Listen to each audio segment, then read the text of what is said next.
Taruhlah kendi berisi air kembang sama ada nampan Wak yang isinya rempah-rempah, kelapa, kue-kue kecil, teh manis, terus ada segelas air putih, ada air kelapa, ada air dari 7 sumber mata air yang berbeda dan juga ada kemenyan kayak gitulah. Nah pas semuanya udah siap, malam harinya sebelum besok hari H acara, bapak-bapak di kampung sana itu bakal datang ke rumahnya Yuyun untuk melekan. Melekannya apa? Aktivitas untuk ngejagain kerundung yang di dalamnya ada air kembang sama nampan tadi loh, itu harus dijaga sebelum besoknya dipakai mandi sama si Yuyun. Nah, jadi makanya melekan lah ini kan begadangan lah gitu. Melekan sendiri biasanya memang dimulai di habis maghrib sampai besok, sampai udah mau terbit matahari.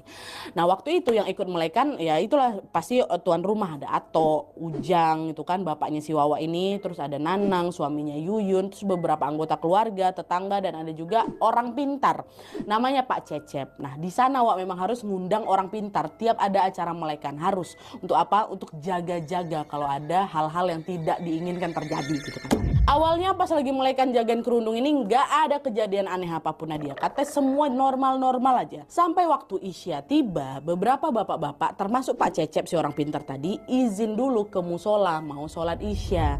Sementara Ato, Nanang suaminya Yuyun ini kan sama bapak-bapak sisanya masih ngejagain kerundung tadi Wak. Jadi sholatnya itu macam gantian kayak gitulah. Nah pas Ato sama yang lain ini lagi jagain kerundung, Pak Cecep sama beberapa bapak-bapak ke musola, ada seorang tetangga namanya Bu Sekar datang, dia mau nengok Yuyun sambil ngasih beras gitu. Nah terus beras itu waktu dia datang tuh ditaruh di wadah ceting apa ceting itu, pokoknya tempat nasi yang terbuat dari anyaman bambu tuh ditaruh di situ.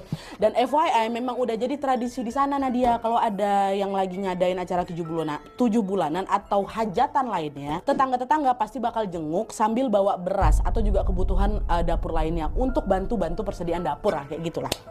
Ataupun dah lah, terimalah itu beras tadi akan dibawa sama Bu Sekar, terus dimasukkanlah beras tadi ke karung. Jadi dicampur sama beras pemberian tetangga yang lain ya.